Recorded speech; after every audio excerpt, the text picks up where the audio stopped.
الحمد لله نحمده ونستعينه ونستغفره ونؤمن به ونتوكل عليه ونعوذ بالله من شرور أنفسنا ومن سيئات أعمالنا من يهده الله فلا مضل له ومن يضلله فلا هادي له ونشهد أن لا إله إلا الله وحده لا شريك له ونشهد أن سيدنا ومولانا محمدا عبده ورسوله صلى الله عليه وعلى آله وأصحابه وأزواجه وذرياته وسلم تسليما كثيرا كثيرا. أما بعد فأعوذ بالله من الشيطان الرجيم. بسم الله الرحمن الرحيم. سبحان الذي أسرى بعبده ليلا من المسجد الحرام إلى المسجد الأقصى الذي باركنا حوله لنريه من آياتنا إنه هو السميع البصير. محترم حضرات، آپ حضرات کے سامنے رسول اکرم صلی اللہ علیہ وسلم کی زندگی کے مختلف گوشے اور حالات پیش کیے جا رہے تھے، اور آج آپ کے سامنے اللہ کے نبی علیہ السلام کی سیرت کا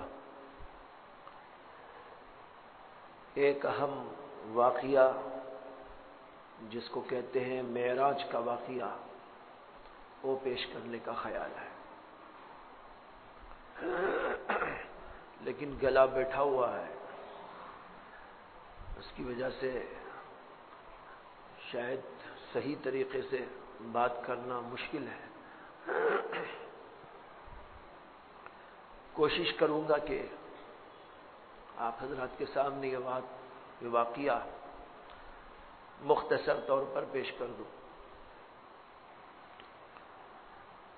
اللہ کے نبی علیہ السلام کی زندگی کے واقعات میں یہ واقعہ عجیب، حیرت انگیز اور لوگوں کی زندگی میں انقلاب پیدا کرنے والا واقعہ شمار ہوتا ہے. قرآن کریم کی وہ آیات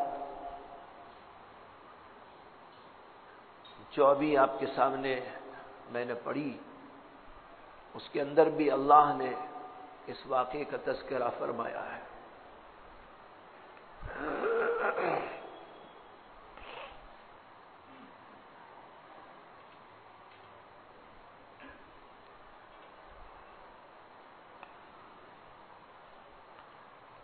چنانچہ فرمایا: سبحان الذی اسری بعبدہ لیلا من المسجد الحرام الى المسجد الاقصى الذي باركنا حوله لنريه من آياتنا إنه هو السميع البصير. فرماتے ہیں کہ پاک ہے وہ ذات جس نے اپنے بندے یعنی محمد صلی اللہ علیہ وسلم کو راتوں رات سیر کرائی، مسجد حرام سے لے کر مسجد اقصیٰ تک. وہ مسجد اقصیٰ جس کے اطراف و جوانب میں ہم نے برکتوں کو پھیلا رکھا ہے. انہ هو السمیع البصیر، بلا شبہ اللہ تعالیٰ کی ذات بہت سننے والی ہے، بہت دیکھنے والی ہے. اس آیت کریمہ کے اندر اللہ تعالیٰ نے معراج کے واقعے کا تذکرہ کیا ہے. پہلے یہ سمجھ لیجئے کہ معراج کے واقعے میں دو مسافتیں ہیں. ایک مکۃ المکرمہ سے لے کر بیت المقدس تک اور پھر بیت المقدس سے لے کر آسمانوں تک اور آسمانوں کے اوپر جہاں تک اللہ نے چاہا، یہ دو مسافتیں ہیں۔ اس آیت کریمہ کے اندر پہلی مسافت کا ذکر ہے، سبحان الذی اسری بعبدہ لیلا من المسجد الحرام الی المسجد الاقصی، پاک ہے اللہ کی ذات جس نے اپنے بندے کو راتوں رات سیر کرائی، کہاں سے کہاں تک؟ کہتے ہیں مسجد حرام سے لے کر بیت المقدس تک۔ یہ پہلی معراج کی مسافت کا ذکر ہے، اور پھر اس کے بعد آپ بیت المقدس سے آسمانوں تک تشریف لے گئے، ایک آسمان کے بعد دوسرے پر، دوسرے سے تیسرے پر، یہاں تک کہ 7 آسمانوں پر، اور پھر اس کے بعد سدرۃ المنتہا تک، اور پھر سدرۃ المنتہا سے جہاں تک اللہ نے چاہا وہاں تک۔ یہ اس کے بعد کی سیر ہے۔ اس سیر کا ذکر احادیث کے اندر آیا ہے۔ قرآن میں پہلی سیر کا ذکر ہے بیت المقدس تک کا، اور اس کے بعد جو سیر ہوئی آسمانوں کی، اس کا ذکر احادیث شریفہ کے اندر آیا ہوا ہے۔ اور علماء نے لکھا ہے کہ معراج کا واقعہ بہت سارے صحابہ کرام نے بیان کیا ہے، یعنی اکے دکے صحابی نے نہیں بلکہ بے شمار صحابہ کرام نے معراج کے واقعے کا ذکر کیا ہے۔ اس لیے اگر کوئی آدمی بیت المقدس تک جو سفر ہوا رسول اللہ صلی اللہ علیہ وسلم کا، اس کا انکار کرے گا تو کافر ہو جائے گا، اور اس کے بعد جو آسمانوں کی سیر ہوئی اس کا کوئی انکار کرے گا تو کافر تو نہ ہوگا لیکن گمراہ قرار دیا جائے گا،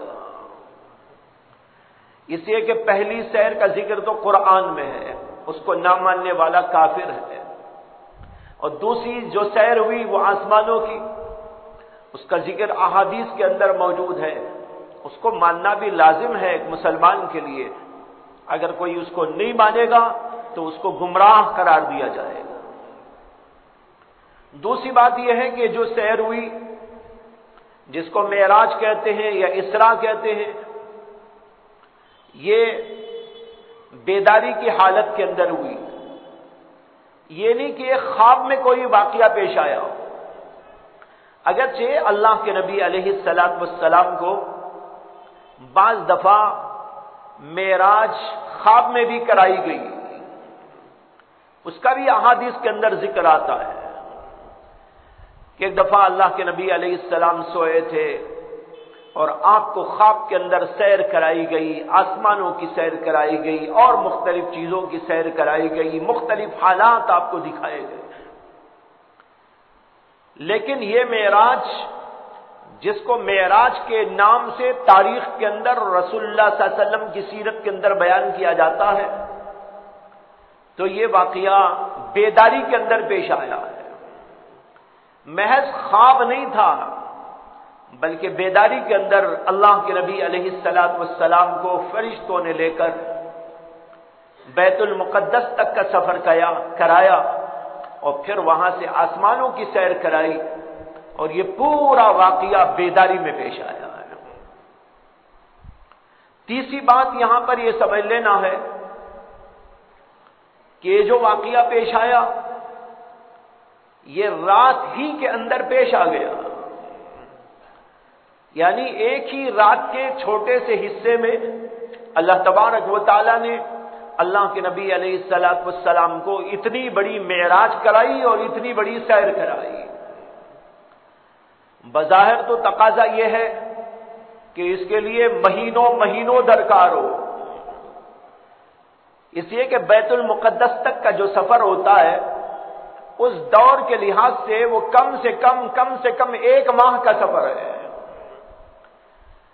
مکہ المکرمہ سے نکل کر کوئی ملک شام بیت المقدس اس زمانے میں جانا چاہتا تو اس زمانے کی سواریوں کے لحاظ سے 1 مہینے میں ایک آدمی بیت المقدس کو پہنچتا، اور پھر اس کے بعد آسمانوں پہ جانا. پہلے آسمان تک کا جو فاصلہ ہے، ایک حدیث کے اندر آتا ہے کہ بتایا گیا کہ اگر کوئی آدمی چل کر یہاں سے جائے گا تو 500 برس میں پہنچے گا. کتنے برسوں میں؟ 500 برسوں میں. اگر آپ چلتے چلتے چلتے پہلے آسمان تک جانا چاہیں گے تو 500 برس میں پہنچیں گے. اچھا، پہلے آسمان تک پہنچنے میں 500 برس، اس کے بعد دوسرے آسمان پر پہنچنے میں اور 500 برس، اور اس طرح 7 آسمان پر پہنچنے کے اندر کتنے ہو گئے؟ اور پھر اس کے بعد سدرۃ المنتہا، اور پھر اس کے آگے جہاں تک اللہ نے چاہا وہاں تک آپ تشریف لے گئے. اب اندازہ کر لیجئے کہ کتنے سالوں سال کا یہ لمبا چوڑا فاصلہ ہے، مسافت ہے. لیکن اس کے باوجود اللہ تبارک و تعالی نے اپنی قدرت قاہرہ سے چند گھنٹوں میں یہ پورا سفر طے کروا دیا. اس زمانے میں ہو سکتا ہے کہ بعض لوگوں کو یہ بات سمجھ میں نہ آئی ہو، لیکن آج کے دور کے اندر تو بہت آسان ہے اس کا سمجھنا. مکہ مکرمہ سے بیت المقدس اس زمانے میں 1 مہینے میں جاتے تھے، لیکن اب پلینوں کا دور ہے، ہوائی جہاز کا دور ہے. اس دور کے اندر تو جو ہے چند گھنٹوں میں پہنچ جاتے ہیں. انڈیا سے سعودی عرب اس زمانے میں آپ سوچتے تو پتہ نہیں کتنے مہینوں میں پہنچتے، لیکن اب تو یہ ہے کہ یہاں پر فجر کی نماز پڑھتے ہیں، ظہر کی نماز مکہ مکرمہ میں پڑھ لیتے ہیں، یہاں پر دوپہری میں ہوتے ہیں اور شام وہاں پہنچے ہوئے ہوتے ہیں. اسی طرح انڈیا کے مختلف علاقوں اور خطوں کے اندر کہیں 1 گھنٹے میں سفر ہو رہا ہے تو کوئی 2 گھنٹوں میں سفر ہو رہا ہے، کہیں 2.5 گھنٹے میں سفر ہو رہا ہے. لیکن یہ آپ پہلے زمانے کے اعتبار سے سوچے، یہ اتنی مسافت کئی دنوں نہیں، کئی مہینوں میں طے ہوتی. مہینوں کا سفر آج گھنٹوں میں طے ہو رہا ہے، اور اللہ نے انسان کو ایسی صلاحیت اور ایسی طاقت اور قدرت اپنی قدرت قاہرہ اور حکمت سے عطا فرمائی ہے، تو خود وہ اللہ کتنی بڑی طاقت والا ہو.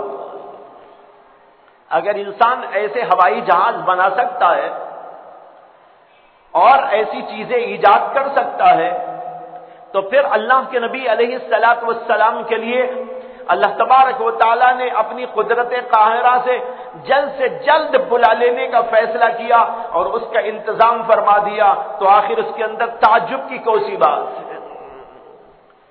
تو اللہ تبارک و تعالیٰ نے چند گھنٹوں کے اندر یہ مکمل سفر اللہ کے نبی علیہ الصلوۃ والسلام کا طے فرما دیا. بعض روایتوں میں تو یہ آتا ہے کہ ابھی بستر کی گرمی بھی باقی تھی. ایک آدمی جب سوتا ہے بستر گرم ہو جاتا ہے، اٹھنے کے بعد ایک دوسرا آدمی اس کے اوپر جائے گا تو محسوس ہوگا بستر گرم ہے. گرم کیوں؟ اس لیے کہ پہلے آدمی کے بدن کی گرمی وہاں ابھی موجود ہے. اللہ کے نبی علیہ الصلوۃ والسلام آسمانوں پر جا کر واپس آئے تو آپ کے بستر پر جو گرمی تھی وہ گرمی بھی ابھی ختم نہیں ہوئی. اس سے اندازہ کر سکتے ہیں کہ کس قدر مختصر سے وقت میں اللہ تبارک و تعالی نے اس کو پورا فرما دیا. اب اہل ایمان کے لیے تو اس کے اندر کوئی تعجب کی بات نہیں، ان کو اس میں کوئی اشکال بھی نہیں. وہ کہتے ہیں بھائی جو اللہ زمین بنانے والا، آسمان بنانے والا، یہ سورج و چاند کا پیدا کرنے والا، یہ حیرت انگیز دنیا کا نظام چلانے والا، وہ خدا اپنے پیغمبر کے لیے ایسا انتظام فرما دے کہ چند گھنٹوں میں، چند منٹوں میں یہ سفر پورا کروا دے، تو اس کے اندر کوئی تعجب ہمیں نہیں ہوتا. لیکن بعض لوگ بڑے عقل پرست ہوتے ہیں، ان کا ایمان کمزور ہوتا ہے، عقل غالب ہوتی ہے. حالانکہ ایمان پر عقل غالب نہیں ہونا چاہیے، بلکہ ایمان کو عقل پر غلبہ ہونا چاہیے.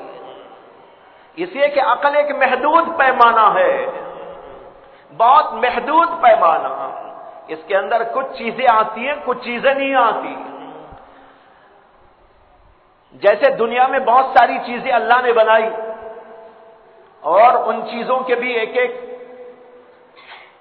اللہ تعالیٰ نے مقداروں کو مقرر کر دیا ہے اور ان کا دائرہ محدود کر دیا ہے۔ وہ اپنے دائرے کی چیز میں چلتے ہیں، اپنے دائرے کی چیز کو بتاتے ہیں، اپنے دائرے کی چیز کے باہر وہ نہیں لیتے اور اس چیز کو نہیں بتاتے۔ دیکھیے ہماری آنکھ ہے، آنکھ دیکھتی ہے لیکن آنکھ سامنے دیکھتی ہے، پیچھے نہیں دیکھتی۔ آنکھ ہماری سامنے دیکھتی ہے، ہماری آنکھ پیچھے کو نہیں دیکھتی۔ میں اب یہ سامنے کا سب دیکھ رہا ہوں لیکن یہاں کیا ہے میں نہیں دیکھ سکتا، اور آپ اپنے سامنے ادھر تو سب کچھ دیکھ رہے ہیں لیکن پیچھے کون آ رہا ہے، کون بیٹھ رہا ہے، کون کیا کر رہا ہے، آپ اس کو نہیں دیکھ سکتے۔ اس لیے کہ اللہ تبارک و تعالی نے آنکھ کے پیمانے کو ایک محدود چیز عطا کر دی ہے، وہ اتنا ہی کام کر سکتی ہے جتنی کہ اللہ نے اس کو طاقت دی۔ اللہ نے ہمیں کان دیے، کانوں میں صلاحیت دی سننے کی، لیکن یہ صلاحیت بھی محدود ہے، ایک مقدار تک، ایک مسافت تک کی آوازوں کو یہ پا لیتا ہے، سن لیتا ہے، لیکن اس سے ذرا دور کی آواز وہ اس کو نہیں سنائی دیتی۔ اب اس کی مقداریں بھی الگ ہیں، کوئی زیادہ سنتے جو ہے کان رکھتا ہے تو اسے ذرا دور تک کی بھی سنائی دے دیتی ہے، اور کوئی ایسا ہے اسے بازو کی آواز بھی سنائی نہیں دیتی۔ دیکھیے اللہ نے ہر چیز کو محدود کر رکھا ہے، اسی کے مطابق وہ کام کرتے ہیں۔ اسی طرح سمجھنا چاہیے اللہ نے جو عقل عطا کی ہے وہ عقل بھی ہر چیز کو کیچ نہیں کر سکتی۔ یہ عقل پرستوں اور فلسفی دماغ لوگوں کا غلط خیال ہے، وہ یہ سمجھتے ہیں کہ ہم عقل سے جو چاہے سمجھ لیں گے، ہم عقل سے جو چاہے کام لے لیں گے، ہم عقل کو ہر جگہ استعمال کر سکیں گے۔ یہ خام خیالی ہے۔ اسی خام خیالی میں افلاطون مبتلا تھا۔ کہتے ہیں کہ ایک دفعہ افلاطون کا سامنا ہو گیا حضرت سیدنا موسیٰ علیہ نبینا علیہ السلام سے۔ حضرت موسیٰ علیہ السلام سے مل کر اور ان کی باتوں کو سن کر افلاطون پوچھنے لگا کہ آپ کون ہیں، آپ کی تعریف۔ حضرت سیدنا موسیٰ علیہ السلام نے فرمایا میں اللہ کا پیغمبر ہوں، اللہ نے مجھے پیغمبر بنا کر دنیا میں بھیجا ہے، میں لوگوں کو ہدایت دینے کے لیے آیا ہوں۔ افلاطون کہنے لگا اچھا میرے ایک سوال کا آپ جواب دیجئے، اگر آپ جواب دیں تو میں تسلیم کروں گا کہ آپ اللہ کے پیغمبر ہیں اور نبی۔ اس نے کہا میرا سوال یہ ہے کہ فرض کرتے ہیں کہ اللہ تبارک و تعالیٰ تیر چلا رہا ہے اور اللہ کی تیر یہ حوادث اور پریشانیاں ہیں، جو حوادث اور پریشانیاں اور اذیتیں اور حالات پیش آتے ہیں یہ اللہ کی تیر ہے، اللہ تیر چلا رہا ہے۔ اور کس کو مار رہا ہے؟ اللہ مار رہا ہے انسانوں کو، اللہ کے تیر انسانوں کی طرف آ رہے ہیں۔ اب ایسی صورت کے اندر انسان اللہ کی تیر سے بچنا چاہے تو کیا طریقہ ہے؟ حضرت موسیٰ علیہ السلام نے بر موقع جواب دیا اور فی البدیع جواب دیا۔ انہوں نے کہا کہ تیر چلانے والا اللہ ہے اور تیر چلا رہا ہے، بندوں کی طرف چلا رہا ہے، بچنے کا ایک ہی طریقہ ہے، تیر چلانے والے کی بغل میں جا کے بیٹھ جاؤ، تیر چلانے والے کی بغل میں جا کے بیٹھ جاؤ۔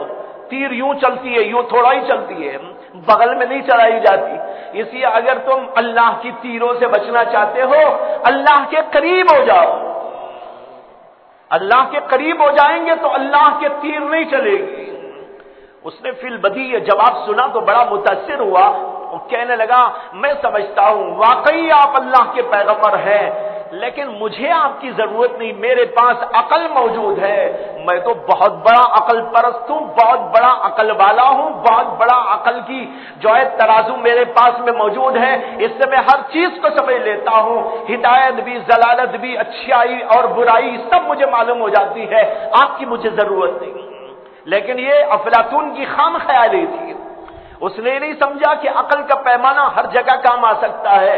اس نے بہت غلط سمجھا. عقل کا پیمانہ ہر جگہ کام نہیں آتا، بعض جگہ کام آتا ہے، بعض جگہ پر نہیں آتا.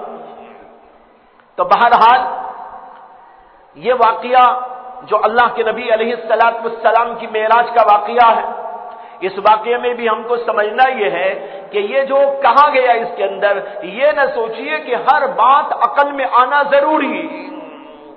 میں نے کہا بعض عقل پرست لوگ ہوتے ہیں، وہ کہتے ہیں ہماری عقل میں نہیں آتا کہ اتنے چھوٹے سے وقت میں کیسے چلے گئے آسمانوں پر، اور کیسے چلے گئے اتنے لمبے چوڑے سفر پر، اور پھر اتنے لمبے چوڑے سفر سے واپس آ گئے اور تھوڑا سا وقت ہی ہوا تھا. ایسے لوگوں کے لیے میں چھوٹی سی ایک بات کہنا چاہتا ہوں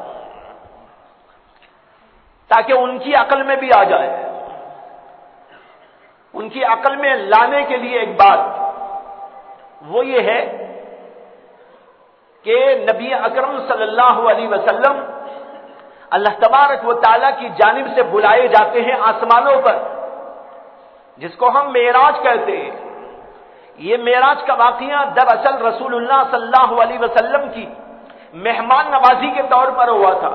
اللہ نے اپنے گھر اللہ کے نبی کو بلایا کہ آپ آئیے، ہمارا دربار دیکھیے، ہم نے کیا کیا بنایا اس کو دیکھیے، یہاں کے فرشتوں کو دیکھیے، آسمانوں کو دیکھیے، جنت کو دیکھیے، دوزخ کو دیکھیے، یہاں کے سلسلوں کو دیکھیے.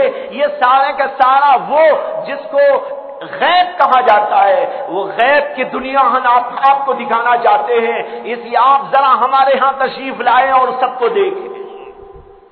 جب اللہ نے آپ کو بلایا، آپ مہمان ہیں، اور جو جتنا بڑا مہمان ہوتا ہے اس کا اعزاز بھی اسی طور پر ہوتا ہے.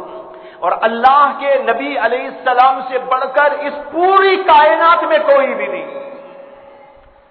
نہ کوئی فرشتہ آپ کی گرد کو پہنچ سکتا ہے، نہ کوئی اور گرد کو بھی نہیں پہنچ سکتے، تو پھر اللہ کے نبی کی ذات تک کہاں کوئی پہنچ سکتا ہے. اللہ نے اس کائنات میں سب سے مقدس، سب سے محترم، سب سے زیادہ عظیم ترین ہستی کوئی بنائی ہے تو وہ ہمارے اور آپ کے آقا محمد الرسول اللہ صلی اللہ علیہ وسلم.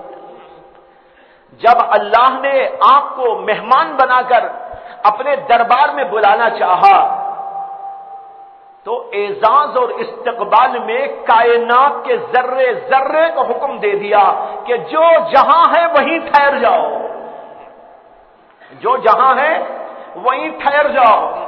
آپ نے دیکھا ہوگا اگر کبھی سڑکوں پر بادشاہ گزرتا ہے، وزیر اعظم کا گزر ہوتا ہے، یا کوئی اور بڑے آدمی کا گزر ہوتا ہے، تو پولیس والے کیا کرتے ہیں؟ پوری ٹریفک کو جام کر دیتے ہیں.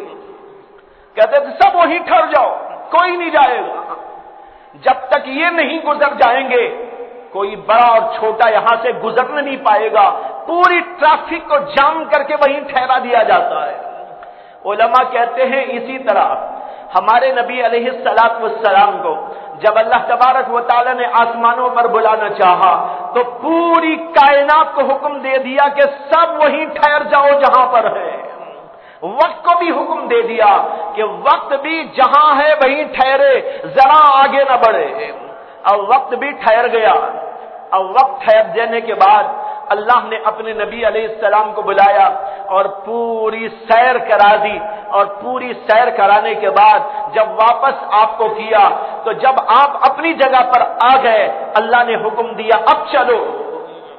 اب گھڑیاں چلی ہیں، اس زمانے میں گھڑیاں تو موجود ہی نہیں تھی. وقت چلا ہے. جب تک وقت ٹھہرا ہوا تھا جو چیز جہاں تھی وہیں پر ٹھہری ہوئی تھی، اس لیے وقت آگے نہیں بڑھا. وقت آگے بڑھے بغیر وہیں ٹھہرا رہا، رکا رہا. جب اللہ کے نبی واپس آئے اب اللہ کا حکم ہوا اب چلو. اب وقت شروع ہوا چلنا. اب لوگوں کو پتہ چلا کہ بھائی ابھی تو تھوڑا ہی وقت ہوا ہے، حالانکہ وہاں پتہ نہیں کتنا وقت گزر گیا ہوگا، سیر کرا دی ہوگی. باقی یہ ان لوگوں کے لیے میں عرض کر رہا ہوں جو عقل پرست ہوتے ہیں، جو ہر چیز کو عقل کے معیار پر پرکھنا چاہتے ہیں اور عقل کی ترازو میں تولنے کی کوشش کرتے ہیں، اگر تم عقل ہی کی ترازو سے دیکھنا چاہتے ہو تو ہم یوں اس کو پیش کر سکتے ہیں کہ تمہاری عقل میں بھی آ جائے، لیکن ہمارے لیے تو اس کی ضرورت اس لیے نہیں ہے کہ ہماری عقل کا پیمانہ چھوٹا ہے، ایمان کا پیمانہ بڑا ہے۔ ایمان کے پیمانے کے لیے ان چیزوں کی ضرورت نہیں ہے۔ جو اللہ کو مانتا ہو، اللہ کی جلیل القدر قدرتوں کو مانتا ہو، اللہ کی بے شمار طاقتوں کو مانتا ہو اور یہ سمجھتا ہو کہ اللہ جو چاہے کر سکتا ہے، تو اس کے لیے تو ان سب چیزوں کی کوئی ضرورت ہی نہیں ہے۔ بہرحال چونکہ بعض لوگ اس طرح کا سوال کرتے ہیں، اس لیے میں نے ایک مثال سے اس کو واضح کر دینا چاہا۔ تو بہرحال اللہ کے نبی علیہ السلام کو بیداری کی حالت میں اللہ تبارک و تعالی نے آسمانوں کی سیر کروائی۔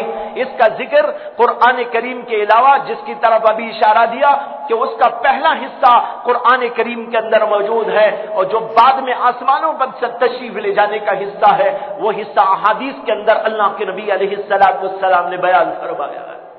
جب آپ آسمانوں پہ جا کے تشریف لائے، بیت المقدس کی سیر کا بھی تذکرہ کیا، آسمانوں کی سیر کا بھی تذکرہ کیا، تو بعض لوگ کہنے لگے ایسا کیسے ہو سکتا ہے؟ یہ منافقین تھے اور کافر لوگ تھے۔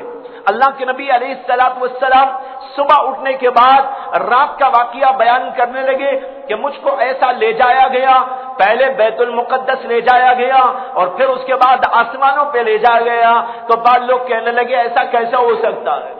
ابو جہل نے بھی اس کو سنا۔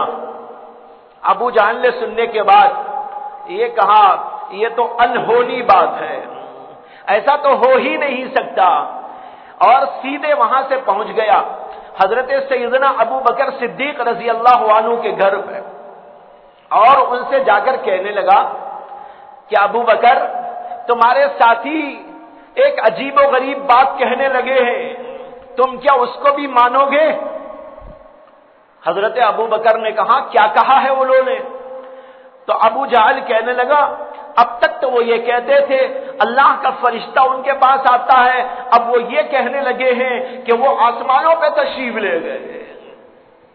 ابو جہل اللہ کے نبی پر اعتراض کر رہا ہے اور ابو بکر صدیق رضی اللہ تعالی عنہ کے سامنے اس کا اظہار کر رہا ہے۔ اب تک تو یہ کہتے تھے کہ وہ فرشتہ ان کے پاس آتا ہے، اب یہ کہہ رہے ہیں کہ وہ آسمانوں کی سیر کر کے آ گئے۔ حضرت سیدنا صدیق اکبر رضی اللہ تعالی عنہ نے فرمایا اگر محمد صلی اللہ علیہ وسلم نے یہ بات کہی ہے تو میں دل و جان سے اس کو مانتا ہوں، اور انہوں نے کہا جب میں یہ مانتا ہوں اللہ کا فرشتہ ان کے پاس میں آتا ہے تو پھر اس میں کون سے تعجب کی بات ہے کہ اللہ خود ان کو اپنے پاس میں بلا لے۔ حضرت صدیق اکبر نے تصدیق کی۔ یہاں پر ابھی ابو بکر صدیق حضور اقدس صلی اللہ علیہ وسلم کی ملاقات کے لیے آپ کی مجلس میں ابھی گئے نہیں تھے، یہ فجر کے بعد کا وقت تھا۔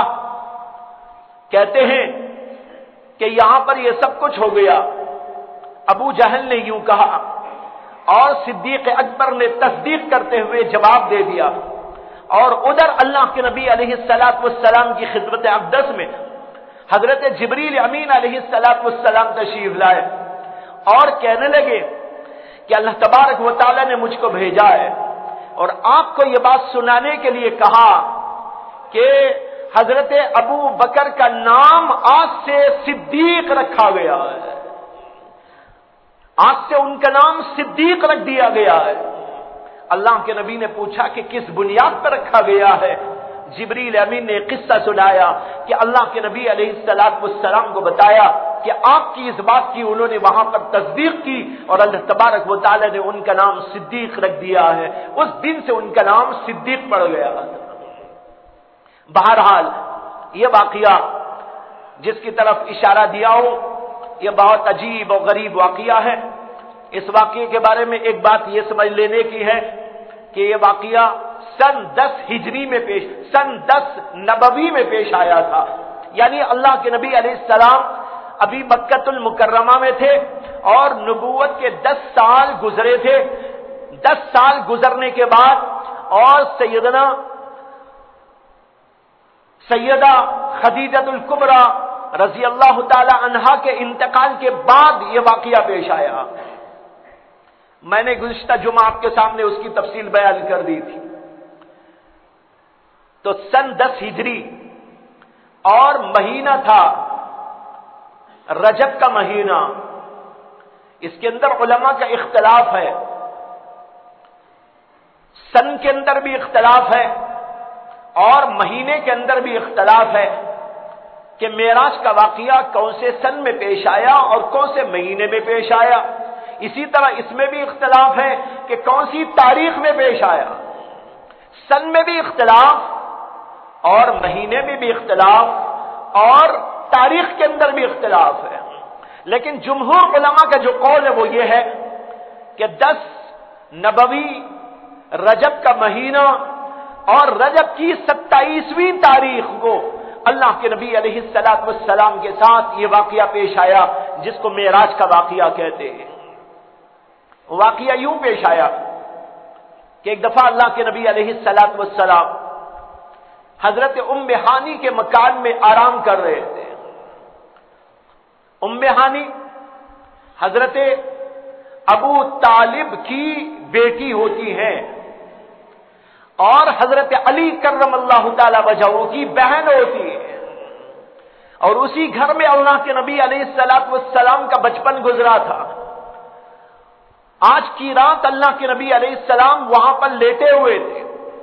ابھی نیند لگی نہ تھی، کچھ غنودگی طاری تھی، گویا کہ نیم بیداری کا عالم. کچھ سو گئے ہیں اور کچھ بیدار ہیں کہ پوری طرح نیند بھی نہیں لگی اور پوری طرح بیداری بھی نہیں. اتنے میں یہ ہوا کہ اوپر سے چھت پھٹ گئی اور 2 فرشتے اوپر کی طرف سے آ گئے. ایک جبریل امین علیہ الصلوۃ والسلام تھے اور دوسرے حضرت میکائیل علیہ الصلوۃ والسلام تھے. اوپر کی طرف سے چھت کی طرف سے دونوں فرشتے اندر آتے ہیں اور اللہ کے نبی علیہ الصلوۃ والسلام سے کہتے ہیں کہ آپ اٹھیے اور ہمارے ساتھ میں چلیے. اللہ کے نبی علیہ الصلوۃ والسلام اٹھتے ہیں اور ان 2 فرشتوں کے ساتھ وہاں سے نکلتے ہیں اور یہ دونوں فرشتے اللہ کے نبی علیہ الصلوۃ والسلام کو لے کر کعبۃ اللہ تشریف لاتے ہیں. کعبۃ اللہ میں حتیم کے پاس کعبے کا ایک حصہ جو چھوٹا ہوا ہے جس کو حتیم کہتے ہیں وہاں پر آتے ہیں اور اللہ کے نبی علیہ الصلوۃ والسلام کو وہاں پر لٹا دیتے ہیں. لٹانے کے بعد آپ کے سینے مبارک کو کھول دیتے ہیں، گویا کہ روحانی آپریشن ہوتا ہے. اللہ کے نبی علیہ السلام کا سینہ پھاڑ دیا گیا اور سینے کے اندر سے دل کو نکالا گیا اور ایک تشت تھا اور وہ سونے کا تھا اور اس کے اندر حکمت اور ایمان رکھا ہوا تھا. ان فرشتوں نے پہلے تو زمزم کے پانی سے اللہ کے نبی علیہ الصلوۃ والسلام کے سینے کو اور آپ کے دل کو دھویا اور پھر اس کے بعد جو حکمت اور ایمان کا کٹورا تھا اس کے اندر سے ایمان اور حکمت آپ کے دل کے اندر ڈالا اور پھر اس کے بعد دل کو اپنی جگہ پر رکھ دیا اور اس کو ٹھیک کر دیا، گویا کہ اس کو سی کر بالکل ٹھیک ٹھاک کر دیا گیا. یہ واقعہ معراج کے واقعات کی پہلی کڑی ہے. معراج کے واقعے میں سب سے پہلے نمبر پر یہ بات پیش آئے گی. اس کے اندر پہلی بات تو یہ سمجھیے کہ اللہ کا فرشتہ اوپر سے آیا چھت کو پھاڑ کر، حالانکہ راستہ بھی موجود تھا اور اللہ کے فرشتے کو اندر آنے کے لیے دروازے کی بھی ضرورت نہیں ہے، چھت کو پھاڑنے کی بھی ضرورت نہیں ہے. اللہ کا فرشتہ تو کہیں بھی آ جائے، اسے دروازے کی بھی ضرورت نہیں. دروازہ بند ہو لیکن فرشتہ اندر آ سکتا ہے. اللہ نے ایک لطیف جسم ان کو عطا فرمایا ہے. اس لطیف جسم کی وجہ سے جیسے کہ ہوا آپ دیکھتے ہیں کہ ہوا چاروں طرف آپ بند بھی کر دیں تو ہوا کہیں نہ کہیں سے گھس کے آ جاتی ہے، اسی طرح اللہ کا فرشتہ بھی بڑا لطیف جسم رکھتا ہے اور اس کے لیے ان چیزوں کی ضرورت نہیں ہوا کرتی. لیکن اس کے باوجود اللہ کا فرشتہ چھت کو پھاڑ کر اوپر سے آتا ہے. اس کے اندر اشارہ ہے